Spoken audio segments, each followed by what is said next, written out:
আসসালামু আলাইকুম আপু। একটু দেখাচ্ছি যে বাসাটার মধ্যের অবস্থা, যে এইখানেও মানুষ থাকতে পারে, মানে চারপাশে যে বেড়াটা সেটাও ঠিক মতো নাই। খাইছো তুমি? খাইছো খাইছো তুমি? নাম কি ওর? আপলিন। আচ্ছা, তো এইখানে ভয় লাগে না? এই যে বন্যা হয়, কত রকমের যে কত বাতাস ছাড়ে, কত সমস্যা, তখন ভয় লাগে না? এইখানে কিভাবে থাকেন? আল্লাহ রাখে, থাকি, সমস্যা নেই, কি করবো, করার কিছু নাই। আপু, আপনার বিবাহ হয়েছে? জি, হয়েছিল। হয়েছিল জি। তো এখন নাই? জি না, কেন? মানে টাকা নাই নাকি, টাকা চাইছে, টাকা দিতে পারি নাই, গরিব বলে তার জন্য যৌতুক চাইছে? জি, সেটা দিতে পারেন না, এই জন্য চাইলে গেছে। ডিভোর্স দিয়ে দিছে? হ্যাঁ।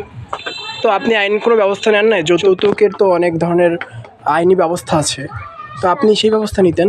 মেম্বারসের কাছে গেছি তো, মানে তারাও একটু করে, মানে গরিব বলে কেউই পাত্তা দেয় না আর কি, সবাই আর কি। আপনি গেছিলেন? হ্যাঁ, আমি গেছিলাম। তারা জিনিসটা নিয়ে সিরিয়াসলি হয় নাই? না।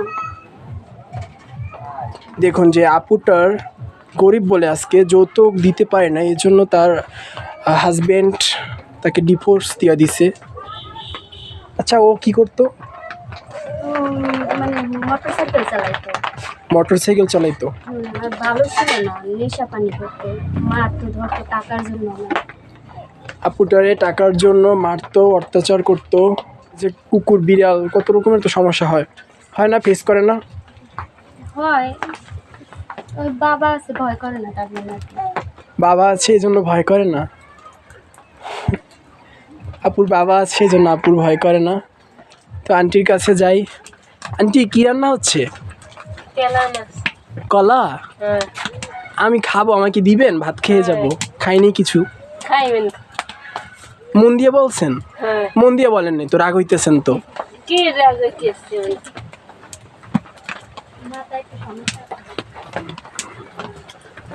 আন্টিটার একটু মানসিক সমস্যা আছে নাকি?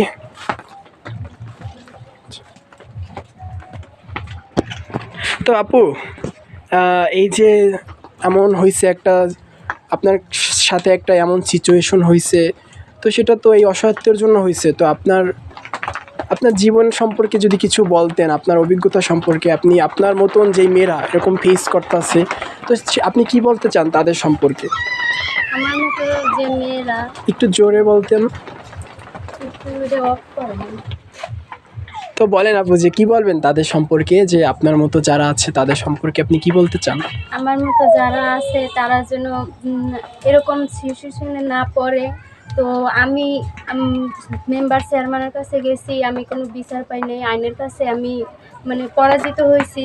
তো আমার মতো যারা আছে, আমি সরকারকে আবেদন করছি যে আমার মতো কোনো মেয়েদের যেন এরকম না হয়, আর আইন আরও কঠিন হোক, কড়াভাবে হোক। আল্লাহর কাছে কোনো অভিযোগ নাই যে আজকে এই অবস্থা, বা কত রকম ভালো অবস্থানে কত মানুষ আছে, তো তাদের এরকম হয় না যে আল্লাহ কেন দিল না, বা কেন আমি অবস্থানে, এরকম কোনো আফসোস হয় না? না, আমার কোনো আফসোস নাই, কষ্ট পাই, ঠিক আছে, নিজে কষ্ট পাই, অন্যের কোনো দিন কষ্ট দিব না, ঠিক আছে। আল্লাহর দ্বারা এতটুকু আফসোসও নাই কোনো, যেরকম আছি আলহামদুলিল্লাহ।